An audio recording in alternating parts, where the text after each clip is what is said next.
Comme on voit, donc là on a la première neige de l'année, de la saison qui vient de tomber. Donc là je suis en train sur les panneaux solaires. Voici comment j'opère pour justement gérer cette neige tombant sur les panneaux. Alors première chose, c'est que de toute façon le ciel est gris comme ça a été toute la journée aujourd'hui. Ça sert à rien de se battre. Vaut mieux attendre puisque de toute façon en fait il y aura très peu de lumière, donc très peu d'humidité. La seule chose que je fais, c'est que j'essaie de dégager ceux-là qui eux ont au moins la lumière blanche qui les active un peu. Pour ceci, j'attends la fin d'après-midi. S'il n'y a pas de prévision de soleil dans la journée, la fin d'après-midi pour justement pallier à la glace nocturne.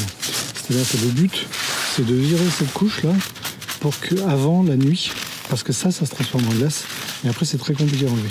Alors que si on fait comme je viens de faire sur ceux d'ici, c'est-à-dire enlever le surplus pour aller vraiment à la partie glacée qui est en dessous, qui elle ne sera pas, c'est-à-dire si je fais ça, il y a une partie qui est glacée là.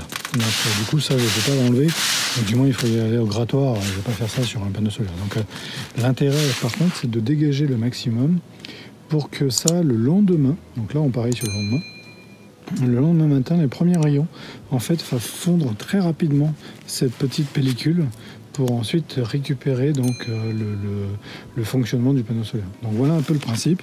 Alors pour nettoyer, il y a plein de trucs différents. Moi j'avoue que je ne me casse pas la tête. Un simple balai de piscine, donc ça c'est le balai de nettoyage de piscine avec une rallonge, donc avec un manche à rallonge, permet de couvrir justement la partie quasiment les 2 mètres de la longueur d'un panneau solaire. Donc ça peut faire 1,60 m celui-là.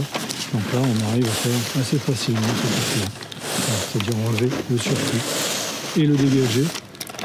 Alors si on sait qu'on va avoir une journée où il a neigé dans la nuit et que le lendemain on a le soleil qui arrive, mais en fait le surplus de neige de la nuit, là on peut le faire dès le matin, hein, parce que le panneau solaire lui il est optimal effectivement à 20 degrés, mais il fonctionne très bien aussi même en hiver, même en température négative. Il est juste pas optimal. Donc dans ce cas-là, il vaut mieux le faire dès le matin pour être sûr que dès la matinée des premiers rayons, en fait, cette pellicule de glace va s'enlever et là, votre panneau va être productif tout de suite. J'ai fait ça l'hiver dernier, ça a fonctionné parfaitement. Donc voilà un peu, vu les neiges qui arrivent dans la région. C'est prévu en ce moment et puis ça va durer un petit moment. Donc voilà, l'échelle, un coup d'échelle, un balai de piscine et puis régulièrement venir et enlever le surplus de neige.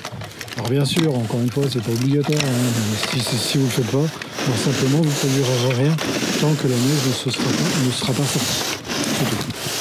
Donc c'est à vous de voir si vous souhaitez avoir quand même de la production même en hiver. Et dans ce cas-là, effectuer ce petit coup de balai. On n'a pas vraiment besoin de forcer. Il ne faut surtout pas forcer parce que ça griffe les panneaux, ça va les allumer. Donc juste un coup de balai comme ça, pour juste enlever la partie en surplus. On voit déjà, quand on commence à avoir le noir qui apparaît comme c'est le cas ici, ça veut dire que la pellicule est assez fine. Donc du coup, ça fond très vite lors des rayons de soleil. Le résultat, donc le lendemain matin, on voit ce qu'on a encore les panneaux qui sont tout gelés. Donc là, c'est le cas un peu moins de celui-ci, mais vraiment le cas visible sur ceux-là. Donc du coup, en fait, ça va bien quand même décaper, mais il ne fait pas encore assez chaud pour que ça dégèle. En revanche, ce qu'on peut voir ici, c'est que ça fonctionne. C'est-à-dire que malgré le fait qu'il soit couvert un peu de glace, en fait, ils sont déjà en train de transformer l'énergie pour justement produire. Donc là, ça, c'est l'appareil que j'utilise, donc Coleco, qui permet de mesurer en direct et en dynamique la consommation d'énergie.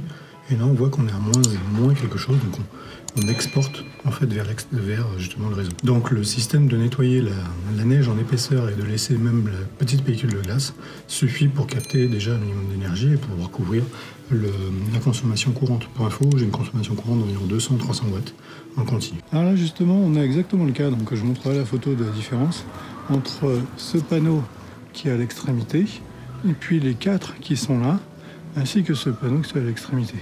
En fait, ce qui se passe, c'est quand j'ai balayé et nettoyé, j'ai laissé de la neige, on le voit sur le bord, sur le haut, et c'est la même chose de l'autre côté. Ça, en fait, ça réduit énormément la capacité de captation, et du coup, ça se voit sur le résultat que j'ai mis sur le côté de l'image. Donc vraiment, quand vous décalez, il faut décaler jusqu'à récupérer la surface de glace, en fait. Si vous avez de la neige, vous allez impacter immédiatement la production, parce qu'en fait, elle va se concentrer sur uniquement la partie on voit ici noire. Tout ce qui est blanc, en fait, ça ne captera rien du tout.